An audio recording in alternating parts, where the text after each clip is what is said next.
కర్నూలు జిల్లాలోని ఆదోనిని ప్రత్యేక జిల్లాగా ప్రకటించాలని డిమాండ్ చేస్తూ జేఏసీ ఆధ్వర్యంలో చేపట్టిన బంద్ కార్యక్రమం ప్రశాంతంగా కొనసాగుతుంది. ఉదయం నుంచే బస్సులు బయటకు రాకుండా నాయకులు అడ్డుకున్నారు. ప్రజా సంఘాలు, విద్యార్థి సంఘాల నేతలు రోడ్లపైకి వచ్చి నిరసన వ్యక్తం చేస్తూ బైఠాయించారు. ఆదోని జిల్లా కోసం చేస్తున్న ఈ బంద్ లో ప్రజలందరూ స్వచ్ఛందంగా పాల్గొంటున్నారని జేఏసీ నాయకులు తెలిపారు.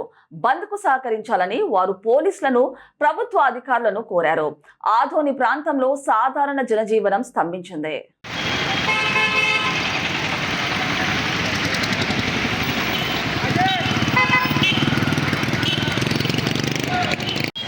అధికార పార్టీలు